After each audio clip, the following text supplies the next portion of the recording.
And good evening and welcome to City Focus. I'm Marty Olsen, your host, and I'm very excited tonight. I've got a terrific guest. It's the local election season, and I've got a candidate running for New London School Board, and I can't think of a better individual to seek the office of school board than my friend John Martin. I mean, he's a gentleman who's come into our community and adopted it. He's worked here, he lives here, and he gives back here.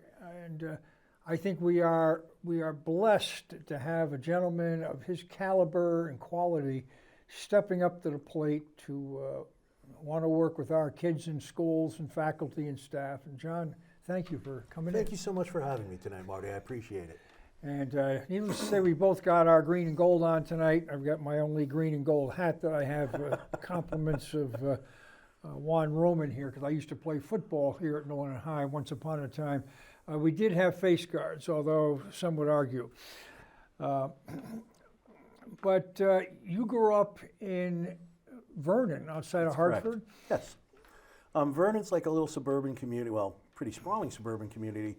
Outside, about 25 minutes outside of Hartford, and it's a particular, it was a typical 1960s, 1970s suburban community that largely was a bedroom community, fed the insurance companies and Pratt and Whitney and Gerber Scientific. My mom and dad moved to Vernon and from Massachusetts after immigrating from the Azores. And worked as a laborer while he was earning his plumbing license. My mom took in laundry and did odd jobs while she was raising us. And it was a unique experience, kind of like being like a newcomer family living in a suburban environment, and kind of being the exotic family for a long time. Yeah, but one thing I was impressed with, I mean, and you offered this to me in some of your background, is that your father didn't get it past seventh grade or thereabouts. I think he might have made it to sixth grade before he ended up leaving to work on the family farm. And your mom, as an adult, got her GED. Yes, so sir. I mean, obviously, for you to go into education, that you went to college, you got your master's degree, and I suspect you had strong family support yes. for education and to continue your education. It's oddly enough, I have two sisters. One of them, my younger sister, is also a teacher. My older sister was a nurse, who's now working, largely working in education, and she's a nurse instructor now. And so we all kind of got into teaching because education was so very important to my parents, who did not have the opportunity to get one. My dad was always very adamant to the fact that we get educated. He used to hold up his hands after they were swollen from a days of hard labor and say, "I work hard, I have hands like this, so you won't have to." Really made you think. Yeah, well, and needless to say, it had an impact. Yes, sir, it did. And then you've done your college at the University of Connecticut. You got a master's degree there as well. Mm-hmm. And perhaps you could share a little bit about what you studied and your college experience. I went to UConn up at Stores, and I came to college late. I wasn't sure if college was going to be for me, and so I joined the National Guard. I worked an awful lot of odd jobs, everything from working as a manager in a liquor store, to photography, to working as bouncer and concert security. I did a stint as a lumberjack for 3 months just to see what it was like, and it's horrible. But I went to college at 28 and studied history. A friend of mine was in the School of Education, and she strong-armed me into going to, volunteer to tutor some of the kids in the elementary schools. And I just fell in love with, working with these kids. So My sophomore year, shifted towards a concentration, leading to getting me accepted to the Neig School of Education, which was just beginning. And that was an experience. At that time, it was a highly selective and very competitive program with very small students who were accepted to their education school. Many colleges kind of use schools of education as a cash cow. Neig, my entire cohort of all graduate candidates at the Neig School of Education was, I want to say, about 130. There were 20 social studies teachers who were accepted into the program. It was a 3-year program, and we ended up with our masters. So our junior, senior year, and then a master's year, a 5th year, earned us our masters. And it was a lot of work and a very rewarding experience. And you did student teaching at East Hartford Yes, sir. High School? Mm-hmm. I loved East Hartford. It's by the time I did my student teaching, I really felt prepared because part of the Neig program was internships where we spent usually a day of the week working in a school. So my first internship was at a Sweeney Elementary School in Willimantic, and that's where I really fell in love with the urban environment because I grew up in the suburbs. I went to Rockville High School. I went to a Catholic elementary school, and so just that mix of kids that you see in a city was really exciting. I did a stint in Tolland at the middle school there, and at Quirk Middle School, and then I did my student teaching at East Hartford High School, and I really liked that a lot. I worked under a great band. Yeah, from the outside looking in, and I think over the course of time there's been a bit of an evolution, but I mean, Willimantic, Wyndham, East Hartford have similarities. They're not necessarily completely alike like New London, but they Right. have similarities. Yes, sir. They're diverse communities, blue collar, ethnically diverse, etc., and which brings a lot of, I think, some interesting challenges into the classroom. It truly does. One of the things I really liked, especially like in East Hartford, where you had you had wealthy families in East Hartford certainly, but majority of our students were blue collar, upper middle class, lower lower middle class, upper lower class, kind of economically below that poverty line. And their parents worked hard, but my heavens, they always, just like New London, so many parents took such interest in their children and really wanted them to have the opportunities they didn't. Yeah. And But you also had that large employer in town with Pratt and Whitney. yes, Which is an element of similarity where we've got Electric Boat and Pfizer, and now you can throw in the casinos as well, Yes, I sir. suppose.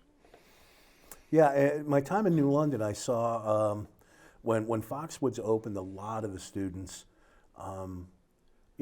found themselves gravitating towards working in the casinos, which I think it was a great opportunity for many of them, especially in the culinary fields and several of the other fields. I mean, you can make a good living working in the casinos. When EB started picking up again, Electric Boat was very interested in the apprenticeship program and working with the schools. I didn't have much to do with that, but I always used to steer. My dad was a plumber, so as a son of a tradesman, I would always pitch the trades to these young men and women that, I don't think I want to go to a 4-year college. But that's been a change where, when I was a kid coming through at New London, we had shops at New London High. You could Yes, sir. learn woodworking, drawing, plumbing, metals, and I don't believe that that's offered anymore in the public schools. You've got to go to the Grasso or Norwich Tech, Yes, sir. the state tech schools, to get that type of an education. That became something that started shifting. I want to say like early 2010s, where you started seeing a lot of the shop programs closing.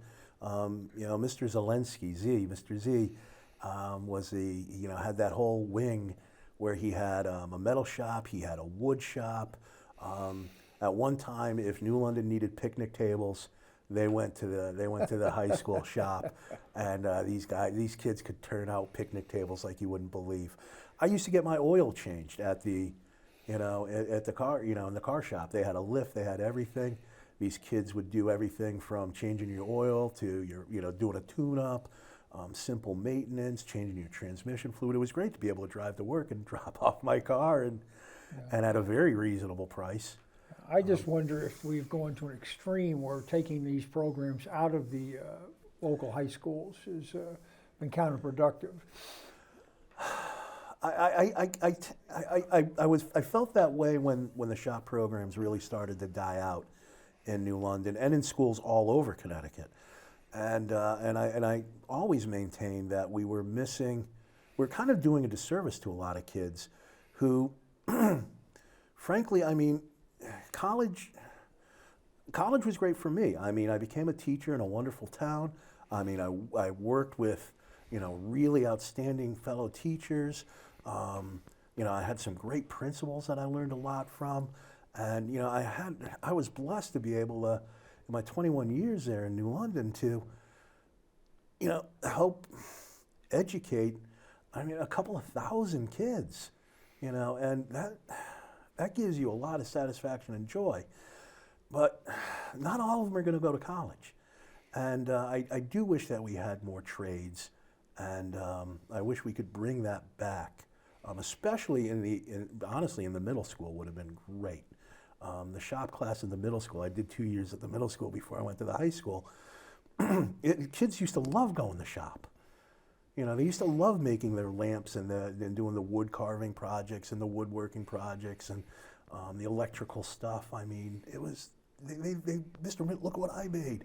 Now, has this been a shift that has been driven locally, or is it something that has been driven by the State Board of Education? Because the state does have substantial control over education statewide, not just in our community. I think a lot of it had to really kind of do with this sort of concept that you're not going to make a good living if you don't have a 4-year degree. And once again, I'm fortunate, I did. We live in a nice house here in New London. My wife and I are comfortable. So it worked out for us. We found that we got an education that matched our interests and passions, and we're able to make it work. I've seen kids, threaten to drop out because, I don't need this. I don't need this. I can go get a job. I can go work at my cousin's shop. And sometimes it was a struggle to keep young men and women to finish. I just think that, that it's in relation to the trades, to have to go to Norwich or Groton, I don't necessarily look at it as for a teenager, where, friends and peers are very important to growing up. Having to hop on a bus and go over the bridge Right. or go up the river may be all that appealing. It takes, I think, a kind of a special kind of a student that's going to take that on.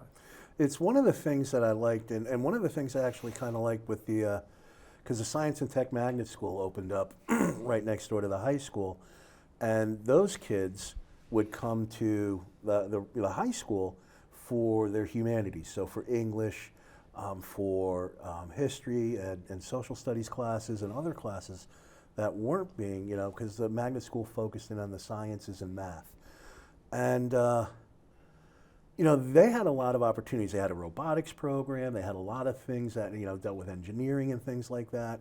And, the administrators at the magnet school were very generous in, giving opportunities, at least when I was there, for kids to get involved in like the robotics and some of these we've got a programs. Candidate who's actually running for city council, Aaron Ide, who's been very involved with the robotics program Yes, sir. at the high school and the STEM school. I think you've got to find a compromise between these. Opening up the shops again is something that I wouldn't mind seeing, But I would actually like to see, especially like our junior and senior years, to bring in. I mean, we have Electric Boat has an apprenticeship program. They're dying for skilled craftsmen, welders, electricians, plumbers, pipe fitters, draftsmen. All of these are skills that you're not going to go to college to learn.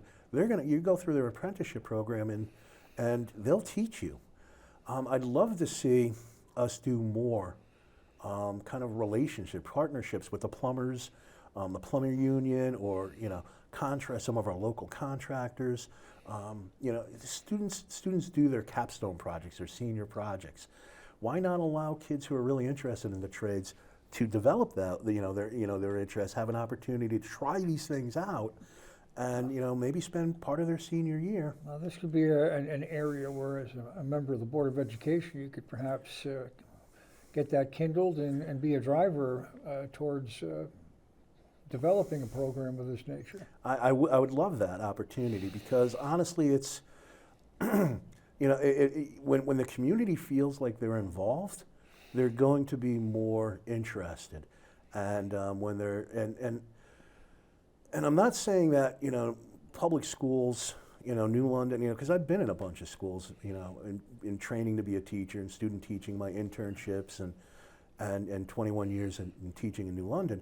So it's not like we used to, close the doors to people, but it's, we didn't give them many opportunities to be a part of the school community and give successful people in our community an opportunity to share their knowledge, their skills, their passion for their professions with the students.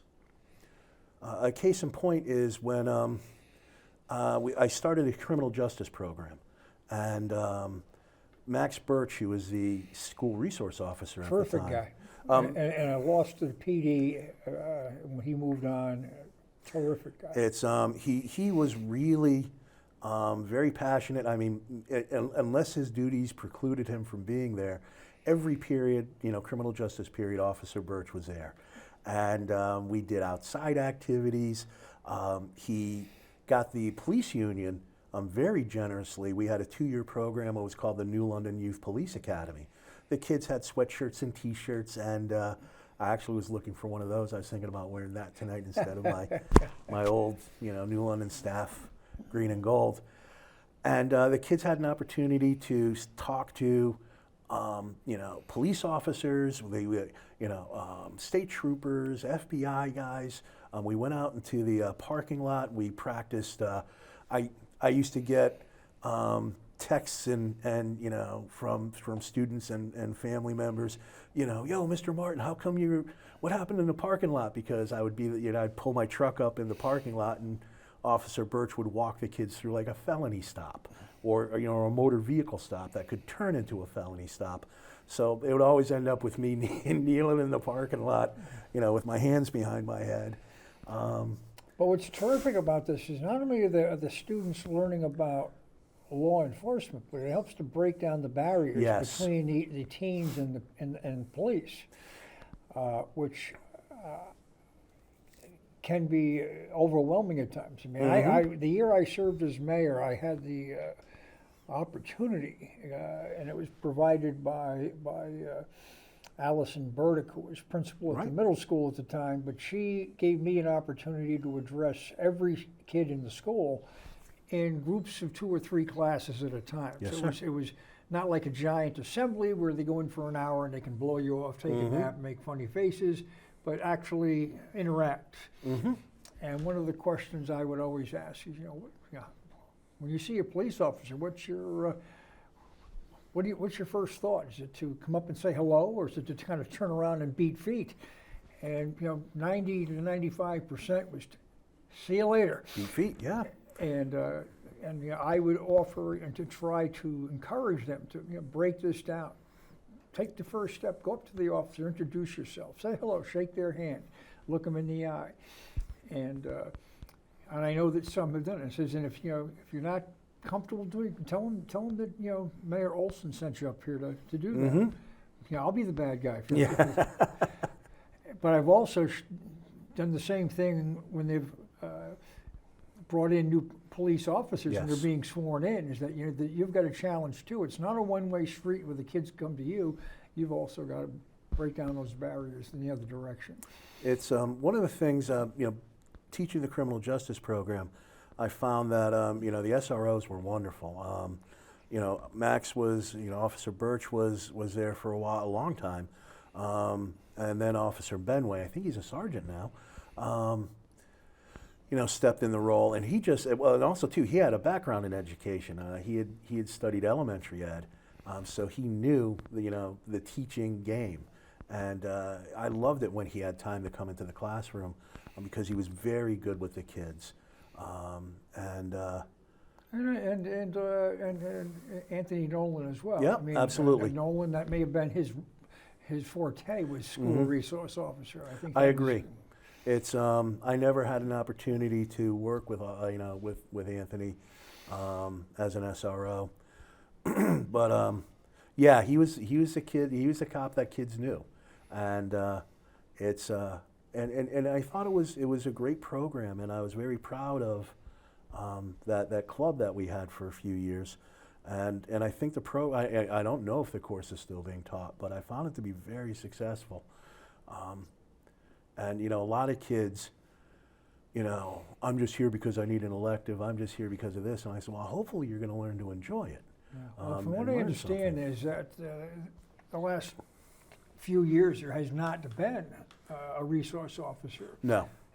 And is that something that, as a board member, that would be a priority to try to get the resource officer into the high school or middle school or even into the elementaries if time and resources would allow? It's, unfortunately, the city has, the New London Police Department has its own issues as far as recruiting and retention. And, sometimes we just don't have the bodies there.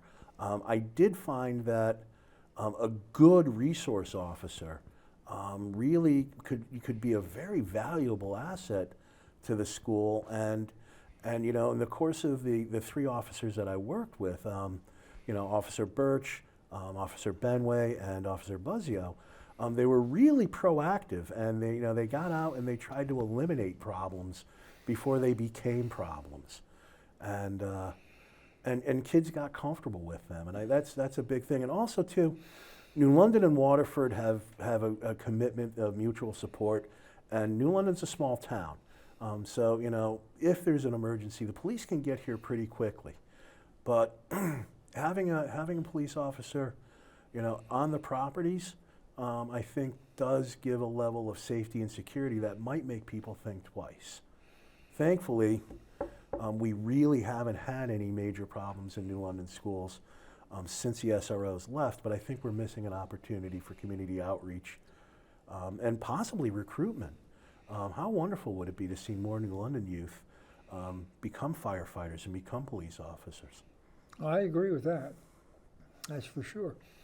And having these extracurricular programs to help fuel the interest, Yes, sir. I think certainly can pay dividends, whether they directly come to New London or they go to another community. But the fact that they become first responders is important. I agree. Especially in today's day and age, where since the Floyd issue, police in particular has become a dirty word, and it's more challenging to get people to step up. It is, and when of course, teaching civics and criminal justice at the time when, we started seeing these really unfortunate incidents happen, I found myself in a position of, how do I navigate this with my students to get them to understand? And, Mr. Floyd shouldn't have died that day. It's that simple. And you can make all the arguments, well, he shouldn't have resisted, he shouldn't have resisted, he shouldn't have resisted. And, that might be true, but he did. And police officers are trained to safely handle people who are resisting. And one bad cop decided to, got angry and push too far. And sadly, because of, his physical condition at the time and the injuries that were being sustained on him, he died. And that's a crime. And I was very happy when the cops responsible for that were punished. But that doesn't make all cops. Accountability is important, but it also works in both directions. It absolutely does. One of the things that we used to talk about a lot in that class was your best approach is to, if you're going to get arrested. I mean, don't resist, don't fight. I mean, New London's full of lawyers that want to represent you. I'm not sure that's necessarily a good thing. But, no, but it's it's a reality. I mean, and I find that most cops in New London have been are good cops, and and they want to serve the community, and I think that students understanding the process and the mechanism was really important. The same thing when we started the economics program. It's understanding how the economy works, where your money comes from, and how the system works. This is another class we started. I wrote the curriculum for, and we started. And I really hope that is still being taught, because I really think that economics and financial literacy are really important skills. And financial literacy is not taught in any public schools. And that's a shame. But at the same token, I would maybe being a bit of I hate to say a wise guy about it, but I mean, in order to understand and apply financial literacy, you also have to have some basic arithmetical and math skills. Yes, sir. So if you don't have those, I mean, you can teach to your blue in the face, and you're talking to a stone wall, because the kids won't understand it, or how to apply it if they can't add and subtract, multiply and divide. Just basic arithmetical skills. It's teaching has really become very much, and not just in New London. I'm certainly not dissing New London. I spent 21 years there and I loved it. But in public education as a whole, the system has really been geared to these are the standardized tests. We're going to teach children to be successful in these tests. These are the benchmarks we want. And we need to keep our graduation rates up. We need to keep our promotion rates up. Otherwise, we're going to get scrutiny from state and federal, educational agencies. And you don't like that. You don't want that kind of scrutiny. So we push kids. But New London had that. I mean, 10 years ago, a dozen years ago, we had a state takeover. We did. A special master. Nick Fisher was superintendent at the time. I mean, he rushed to the state. I mean, I'm not sure if that was productive. I mean, we had the magnet school district has been foisted upon us, and I'm not sure how well that's working. It's one of the. I did see the science and tech magnet school working, but how many students does that really cater to? It's the K through 12 magnet school model is pretty revolutionary, and it's largely untested. And I do follow with interest to see how that's developing. One of the branches that I was hoping was going to be incorporated. I was part of an investigatory committee where we wanted to try to do a leadership and public service track. And even the Coast Guard Academy sent the three men who run their leadership institute, which is an internationally renowned institute. I mean, militaries and Coast Guards send their best and their brightest to this institute to learn from these guys. And they were not only willing to sit at the table and help us develop this program, they said, listen, we'll be partners. I mean, these kids we'll help train leaders. And that'll be going into whether it be law enforcement or EMS or public service or even just, leadership positions in general, whether it be in the business world, the academic world. They would get those skills of leadership that would help them capitalize on the gifts they had. That didn't pan out, and I'm not quite sure why. But The it's I think that the important thing is with education, I always found success with meeting kids where they're at and kind of approaching it as like a coaching model. So if students are struggling with something, then you just, take a step back. I still do use this thing. I teach in a private school now. My students still get the B guarantee. So Marty gets a 40 on a paper because it's horrible. Well, Marty, I'm sorry, this is a 40, but these are the things you can do to fix it. You took this test, you got a 50 on this test. These are the things you need to study, and this is what go over the material, read this, meet with me and I'll coach you through this, and you can take the test over again, or you can resubmit the paper. I had one young man who must have written a paper for me 6 times. And every time, he picked up a few extra points, and then he got his 85, and he was happy because it's the first 85 he's probably gotten in his life. And here's the thing. Everything else he had to write for me was solid because he put in the effort. He saw that he could actually not just settle for that D and improve his skills, just like a coach on the basketball court or the football field or the soccer field is going to sit there and say, listen, your skills are deficient here. Let's work on them. So sometimes I would pull another student over and say, work with Marty. Go over this paper. Help him out. Sometimes I would do it.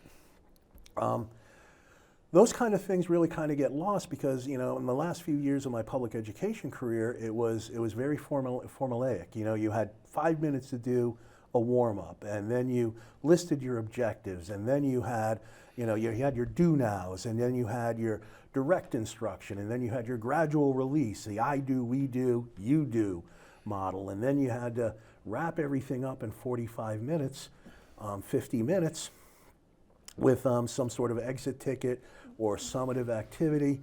Whether the kids actually learned something or not, did you as long as you filled in the blanks, Check the boxes. and check the boxes, move on. That, as you just outlined, it is very disturbing. I mean, I think there's room for an experienced professional such as yourself to be in a policy-making position to help perhaps reassess and look at how we can make positive improvements. That's the reason why I'm doing this. And I'll be really candid with you. I was very reluctant to pursue this candidacy, largely because,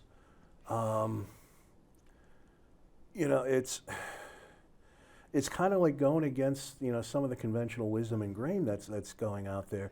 But it's the way things used to be. Fran DePita was a longtime English department chair, and he wandered into one of my classes where the students were struggling. I think it was an American history class. The students were struggling with some concept, so I just threw the lesson plan. I literally just took my lesson plan and just, all right, tossed it on the desk. Let's talk this out. And so we're discussing this. I'm pulling things out from the kids. And then the bell rings, and I said, all right, guys, we're going to stick a pin in this. We're going to pick it up tomorrow. And I was so gratified because here's this department head watching me just kind of chuck the plan out the window, and he says, that's good teaching. Yeah. Well, Fran's a good man. Fran was a great guy. I mean, he still is, but I learned a lot from guys like Fran DePita and Richie Foy. Walt Williams, who was my first department head at Benny Dover. Steve Davis was a brilliant guy. And I had a lot of great colleagues there. A lot of people with really good ideas. Yeah. Well, I remember when Richie was the principal at Benny Dover. I mean, during that time frame, that our middle school was earning high marks and was getting recognized for good performance. Yeah, it's Richie Foy's the reason why I ended up in New London. It was a lot of times when you're freshly graduated, minted teacher, you find yourself trying to get a job, and I had a lot of interviews, and my advisor at UConn, Tim Wineland, who's just a brilliant, he's a social studies coordinator there. And Richie's a UConn guy too. He is a UConn guy. And Tim sat there and said, I know this guy, Richie Foy, down at New London. Go and talk to him. So I called up New London. They had a social studies position open. I got brought in, and the first interview was with the whole team. So, Dave Richardson, Kim Banks, Carol LeBon, Vicki Gallagher. Dave, did I mention Dave Richardson, the science teacher? It was just, you had this whole team sitting there at the table. I walk in there and I said, oh my gosh, there's Richie, there's his team. And, I was a little nervous, but they really were very kind, they were affirming. And Richie was watching them. And so they're saying, this is the guy we're interviewing. He's going to be working with them. He's going to be a part of their team. Will they mesh? I had an interview with Richie, and individually after the team, and then he sat there and said, "I'll give you a call." And I didn't even make it home, and my answering machine was blinking, and can you come and talk to the superintendent tomorrow? And so the next day I went in there, and the superintendent at the time was Dr. Stafford, and he just offered me the job right then and there. Uh-huh. And I loved working at Benny Dover Jackson with that team of teachers. The students wanted to learn. The teachers, we were truly a team. We supported each other. We did a lot of interdisciplinary activities. The kids felt loved. The kids felt valued. They felt that we cared about them because we did. I wasn't just there teaching. I wanted to be a part of their lives. Well, this to me is exciting. Just your general approach that you've taken since the beginning, and you continue to. You haven't lost your vim and vigor for the task at hand. You haven't been beaten back by time. No. It's one of the nice things about living in New London for so long is that I see a lot of my students who, are adults now and they have children of their own, and they remember me, and we talk about things that the positive things that happened, and I love meeting them. One of the things in all of my civics classes, and to this very day, I make students memorize the preamble, and they have to recite it to me. And I had students I taught in 1999, my first year at Benny Dover Jackson Middle School. I had one young man who was worked at Iliano's Pizza over there on Bank Street when it was still there, and he introduces me to his daughter, and he sat there and said, "My daughter has something she wants to say to you," and she was maybe 7 years old, and she recites the preamble. He said, "I taught her, and I still know it too." And that was just, here it is, like 12 years after I taught this young man, and he still remembered it, and he thought it was so important, and it is. That's the only thing I ever made kids memorize, was a preamble to the Constitution of the United States. And it used to be, I still get it once in a while. I'll see a kid I haven't seen in years. "We the people, in order to form a more perfect union," and they just trot it out.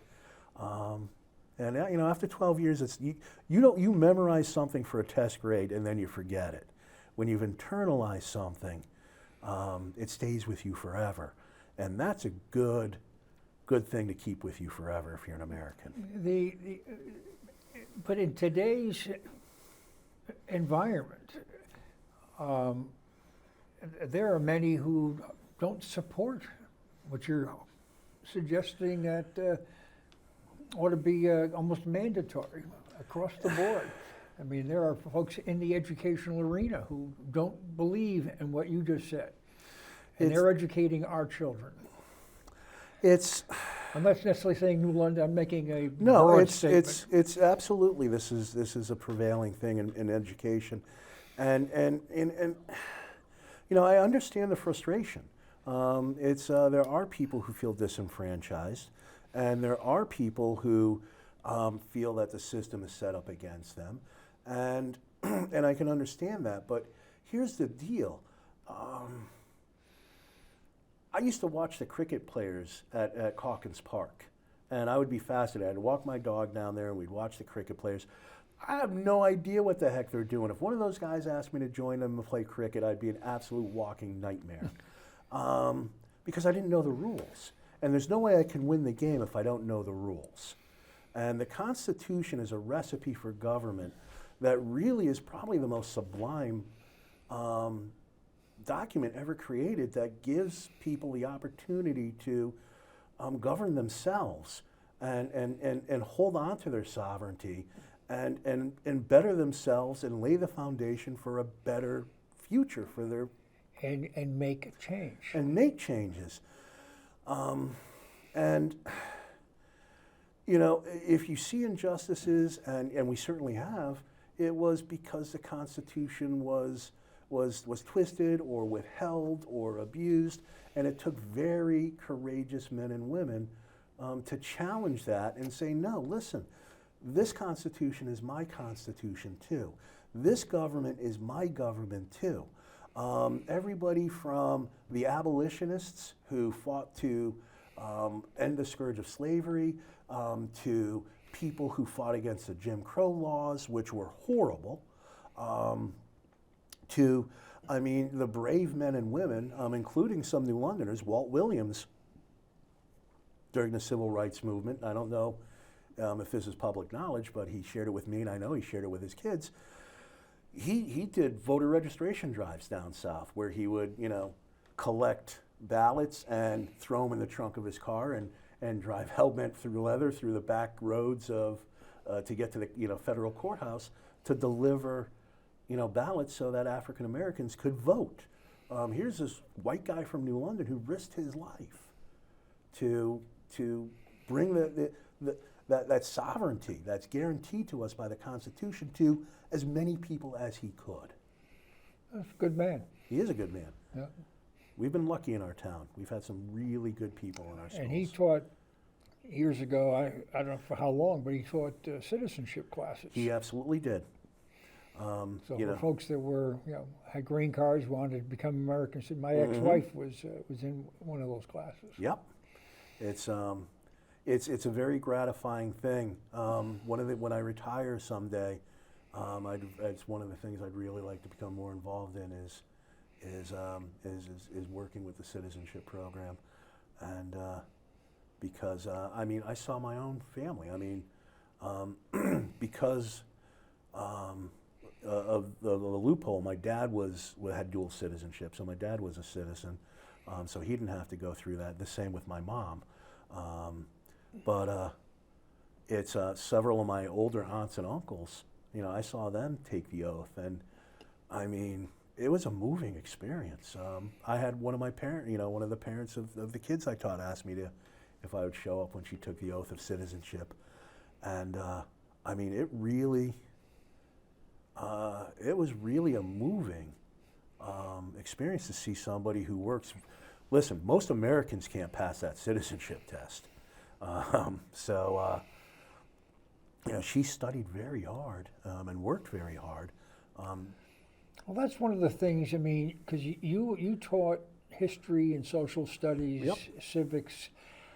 Our, whether it be here in New London, which is where we're focused, but I mean, just even at a state or national level, I mean, are we putting enough emphasis on citizenship and civics and how our government is designed to work? It may not always work that way, but there's a framework in place, and why we have the three branches and what their roles are. Yeah, you see, I mean, in a perfect world, we'd have, you know, world history is a year-long course, and that's mandated by the state of Connecticut. Same thing with U.S. history. We don't. Most school districts, and I even think the state of Connecticut doesn't call it civics; they call it government. And government is something that's done to you. Civics is something you do. And so, you know, I would love to see civics be a year-long program. The school, I'm teaching in a private school now, and it's a one-semester course. And I'm working with the principal and the guidance department and seeing if we can juggle the schedule to give the students a full year. I think it's that important. Yeah, I mean, I had the privilege during many of my years serving on our local city council, Yes, sir. where Fred Driscoll would invite me in to discuss with his AP courses Yes, sir. how our government in London would work. And it was always interesting. I mean, and there was always enough kids in the class that were interested in poking, asking questions, and trying to. And a couple of kids would be disengaged, and you know, I mean, you're not going to get everybody, I guess, but I enjoyed it. I was pleased and flattered to be asked to come in, and I took it that one class seriously, to come in and give my best effort on how things work and how you're elected and how the different departments function and who answers to who, and you know, and the role of the electors, and Yeah. you know, who's actually in charge here. You know, who's calling the shots, and you know, you're also fighting and debating on scarce resources known as tax dollars, and, Yes. and who's going to get allocated what. It is a thing, once again, getting back to that, you know, government is something that's done to you, civics is something you do. You know, having students do a year of civics, which if I do get elected to the board, I'd really like to see that happen, because it is that important. I teach in an international school, and some of my most interested students in my civics class, which I teach in the fall semester, are my, you know, students from other nations. And you know, because I had one girl a couple of years ago sit there, and she just would eat up everything. I mean, this girl, I mean, I always give my students a Constitution, a copy of the Constitution, my civics students, and it was like I gave her, you know, the most precious gift she's ever received in her life. She used to read this thing all the time, and she sat there and said, "I want to bring this back to my country." And people, once again, they get disengaged, or they get disinterested, or they don't bother voting. Let's be honest. I mean, New London, like many communities throughout the nation, is absolutely horrible when it comes to voter turnout. Even like during a historic election, like the 2008 election, presidential election, where you had the first, you know, African American man on the ballot to be president of the United States. I mean, did we even get a 35% turnout in New London? I don't recall. It's but I mean, I know at the local level, it's not good. and I mean, and I lost an election once by 3 votes. and why aren't people voting? I don't think it's because they don't care. It's because they think they don't matter. They don't think that you know, their vote counts. They don't think that, you know, going to a city hall meeting or a board of education meeting is going to accomplish anything. And that's because we haven't catechized them, we haven't taught them and inculcated this idea of you. I had a former student post on Facebook, because I was checking my social media earlier, and he said, "Whose country is this anyways?" And you know, you get all these really crazy, who's running, who owns this country anyways? And you get a lot of really sarcastic and very pessimistic comments. And I sat there and said, we should be, and we could be. You know, did y'all forget the Constitution? Remember, I taught you this. You have the power, you have the sovereignty.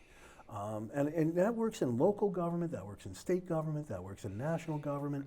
You want a voice, it's there. Yeah, well, I'm a firm believer we get as good a government as we demand. I mean, Yes, sir. And if we don't demand much, we can't expect much and often don't get much at whatever level you're asking. It's it might be apocryphal, but you know, Benjamin Franklin was supposedly asked when the Constitution was ratified or written. You know, Dr. Franklin, you know, do we have a government? You know, is it? You know, what do we have here, and how long are we going to keep it? And he says, you know, you've got a government for as long as you can keep it. Apathy is a problem, and I think apathy has to do with a lack of interest, a lack of education, and in empowering students to understand the impact that they can have. Well, I know I've enjoyed it. I enjoy governing. I've enjoyed at all levels, but having the opportunity to serve as a counselor has been very rewarding. I'm hoping you have the opportunity to sit on the school board and share your wisdom and knowledge of education. I think would be very, very beneficial to our community. I hope that the folks will stand up and say, this is the guy I like. Well, if I can take the liberty to address the people who are watching, I spent 21 years teaching the children of New London, and I loved every day of it. There's no more important job a teacher can have. And as a board member, I hope to win your confidence and your approval. And I'm asking you, if you remember me, or if this conversation has moved you, please call 10 of your friends. Tell them to go on the Marty's YouTube channel, and watch this conversation. I do have a Facebook, page for my candidacy, and there's information that's being posted there. The yard signs will be going out soon. I'll be knocking on doors. You'll have a Q code link to on the yard sign so that you can get to my Facebook page.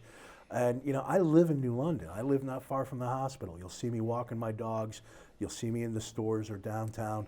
Please remember my face. It's homely enough to remember. Feel free to come and talk to me. Ask me questions. If somebody would like to reach you, how do they reach you? It's the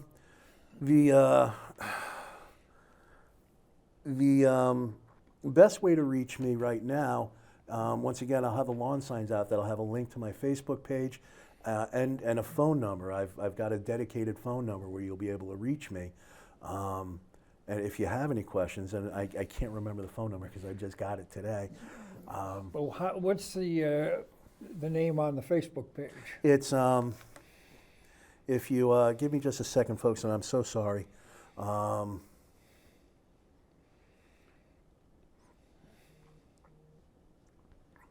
It's because social media, I think, has a lot of power, and if you go and do a search for John Martin Board of Education, you can find that page. And I started it just a while ago, and oddly enough, a John Martin Board of Education, and I started it a few days ago, and I'm very gratified that I have 80 or 90 people who are following the page. And so there's no agenda here except to work with the board members, if I'm elected, if I've earned your trust, to work with the board members that I'm going to be serving with, to take the 21 years I spent in the classroom teaching the children in New London and apply it in a different venue, Marty. We have wonderful board members, and I'm not disrespecting any of them, but I don't think anybody's bringing 2 decades of teaching experience. That's where I think you're unique. Thank you so much for the opportunity, I want to thank you. You were Marty. terrific. We had a great conversation. Vote for John Martin for Board of Education. And with that, folks, we're going to say good night, and we'll see you next week on City Focus.